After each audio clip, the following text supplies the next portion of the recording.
영화 왕과 사는 남자가 누적 관객 1,200만 명을 돌파하면서 연출을 맡은 장항준 감독의 예상 수익에도 관심이 쏠리고 있습니다.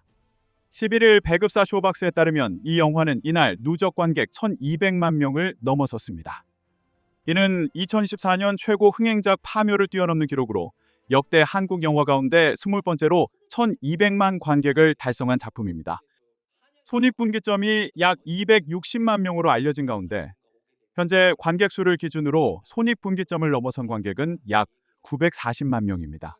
영화계 관례상 감독은 기본 연출료 외에 손익분기점 이후 관객 수에 따라 러닝 개런티를 받는 경우가 많습니다. 통상 관객 1인당 300원에서 500원 수준의 인센티브를 적용하면 장 감독이 받을 추가 보수는 약 28억 원에서 47억 원으로 추정됩니다. 여기에 수억 원대 기본 연출료를 포함할 경우 전체 수익은 수십억 원 규모가 될 가능성도 있습니다.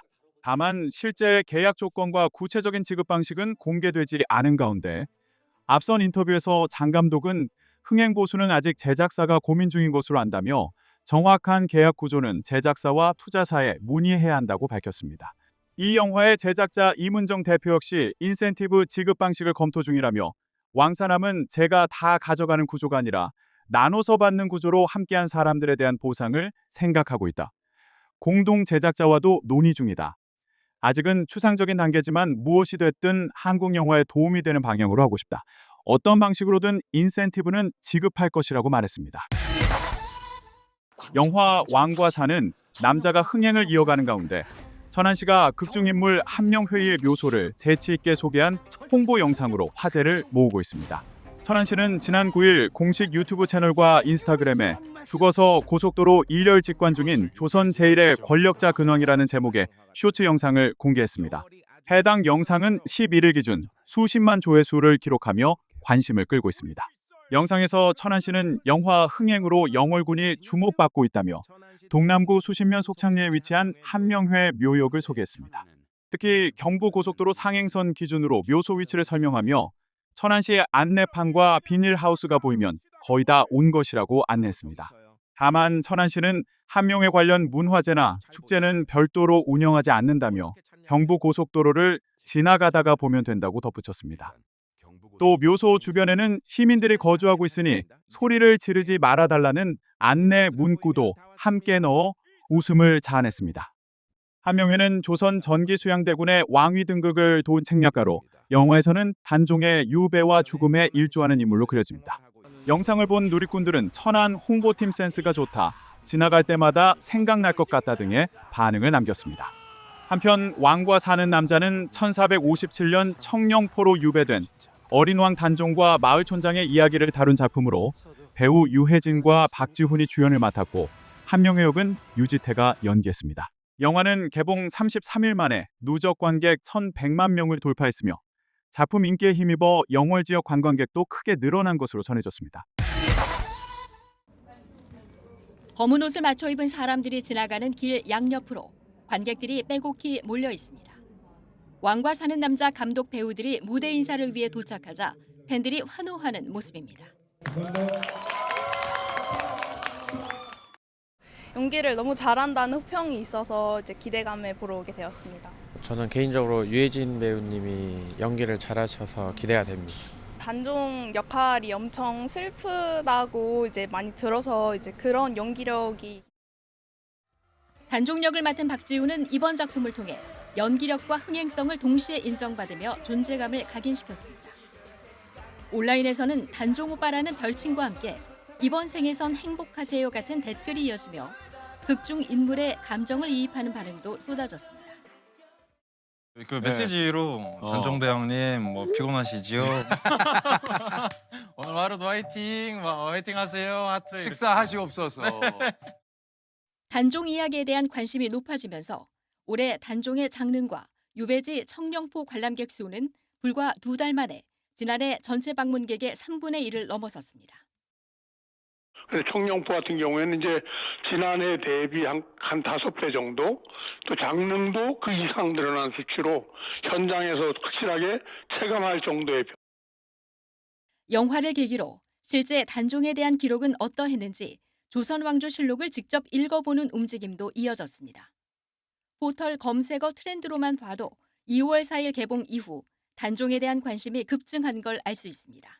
천만 영화 한 편이 잊혀가던 역사 인물에 다시 숨을 불어넣은 셈입니다.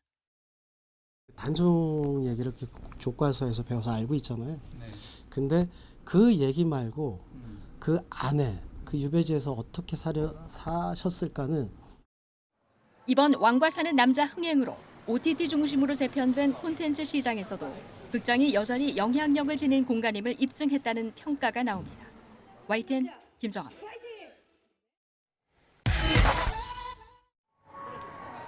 왕과 사는 남자가 드디어 천만 고지를 넘었습니다.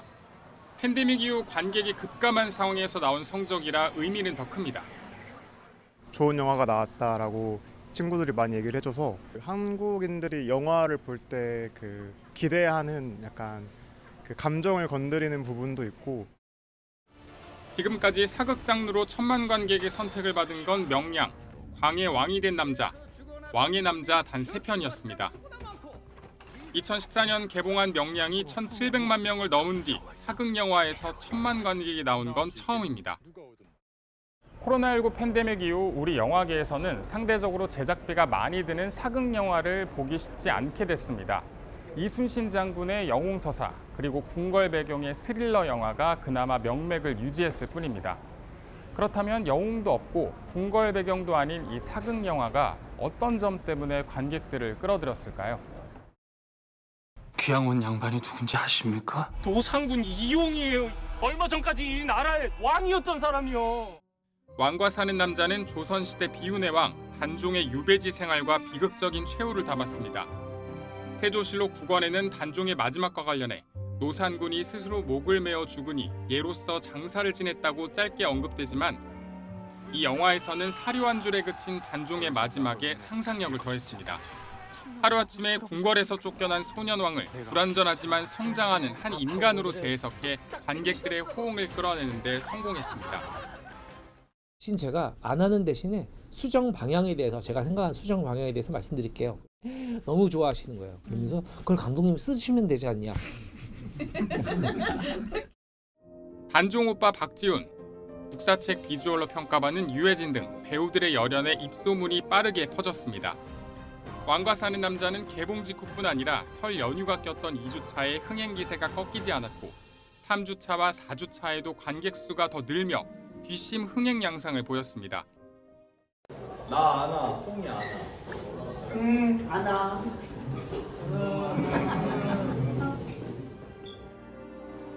과거보다 더 까다로워진 관객의 마음을 움직인 건 거대한 전투나 화려한 볼거리가 아닌 사람 냄새나는 이야기였습니다. YTN 김승환입니다.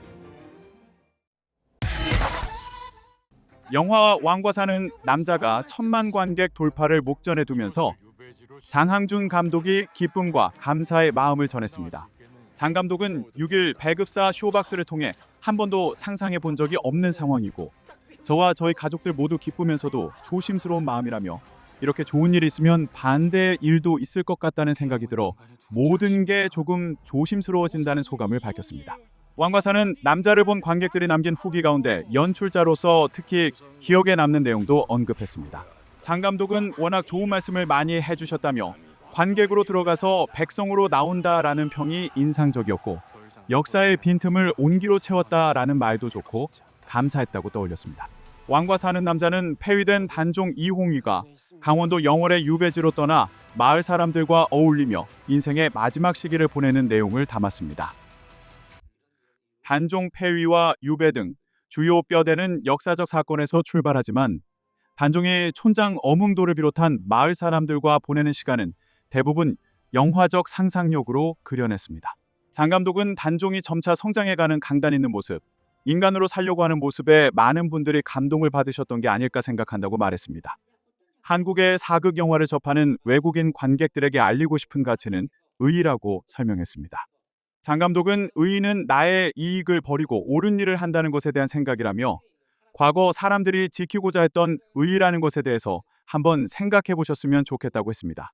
장 감독은 향후 다음 작품을 검토하는 한편 집행위원장으로서 오는 9월 열리는 제천 국제음악영화제를 준비할 계획입니다.